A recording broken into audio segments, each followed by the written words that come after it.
Class 7. Yesterday we started lesson number 5, Amar's Cafe. We just read half the lesson, just have a preview of the previous lesson, previous part of the lesson. Then we will continue. In that part we just studied about Amar and his wife, as he was a poor person, and we are also told that what was the business of that person, how he earned his money, and what was his dreams, and how he dreamed about starting his own business, and how he discussed that dream with his wife. And then today we'll start the next half part of the lesson from here. Maham stood and gaped at him. Gaped mean opened the mouth wide with surprise. She was lost for words. It means that she was speechless, and she didn't know whether to shout for joy or to weep. She did neither. Be stood and stared blankly at him, trying to take in and make sense of all his news that he told her.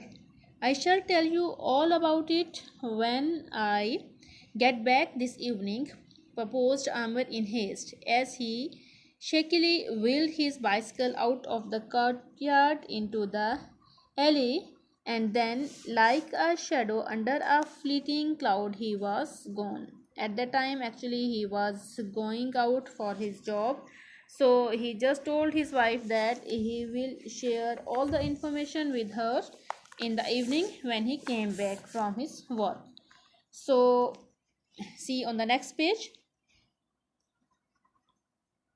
Amar pushed his bicycle to the top of the cobbled alley and on the main road, and he did not stop there to mount the bicycle as he usually did, using the bench on the corner as a platform. Here he just loaded his cycle with his goods. Instead, he decided to take a stroll past that vacant plot so that he could take another long look on at it. He had revealed his plans to his wife as long last, and he now felt more comfortable within himself. It had taken a long time for him to do so, and it had been a strain keeping it secret.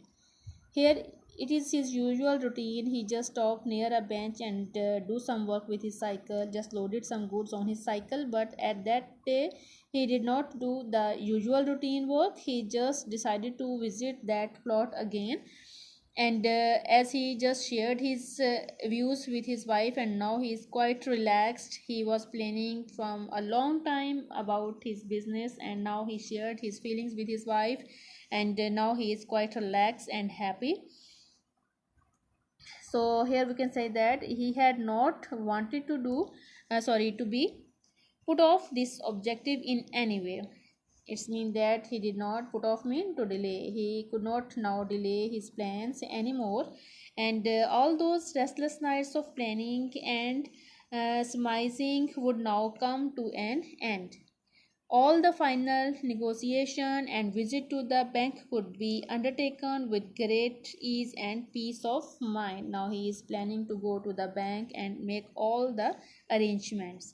He had come clean, she knew, and she would soon come round and help him in reaching his goals. He was just thinking about his plans, and he was thinking about his wife, that immediately sooner or later she will be agreed with him, and she will help him in starting his own business.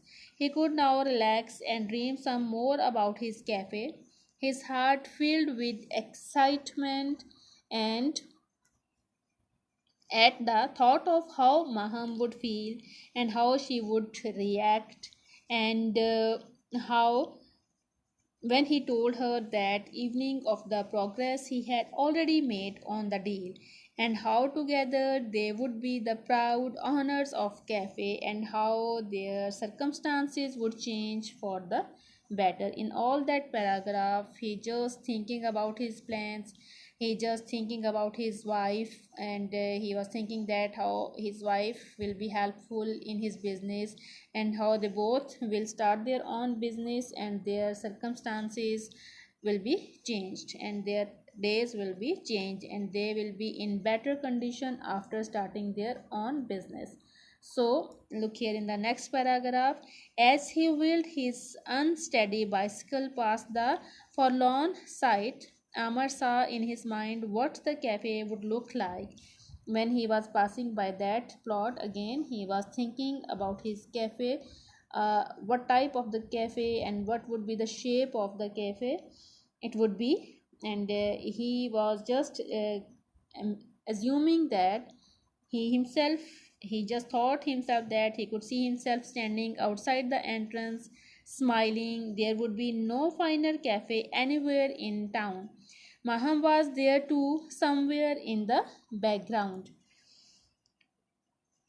She was busily arranging glistening white plates on the counter and ladling steaming dal and chicken curry into the bowls. And other man, the chef, was removing hot golden naan from glowing oven at the back. He was smiling too as he was satisfied by his business, by his work.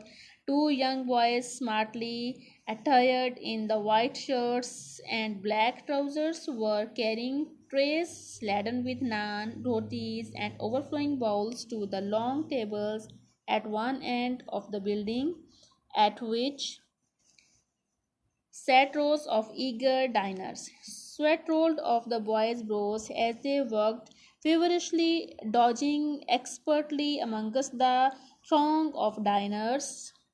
Throng mean the crowd of people. And outside and all the way down the pavement there was a winding queue of expectant people waiting for the tables in the cafe. The noise of chatter and laughter filled the air, and Amar beamed with pride as he welcomed customer old and new, young and ancient. The largest and shiniest neon signboards he had ever seen twinkled and glowed attractively high above the entrance.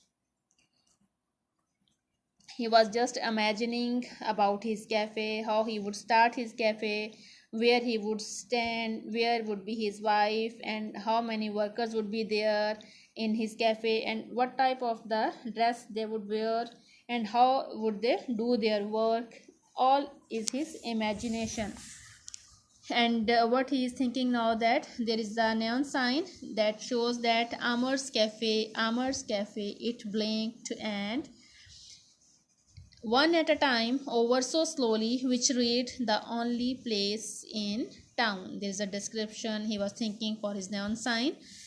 The lights dimmed and blurred as Amar's eyes filled with tears of joy, and lights of cafe merging in some incredible way and became a part of the real lights, the traffic lights ahead of him. He was actually on the road, but he did not realize that where he was.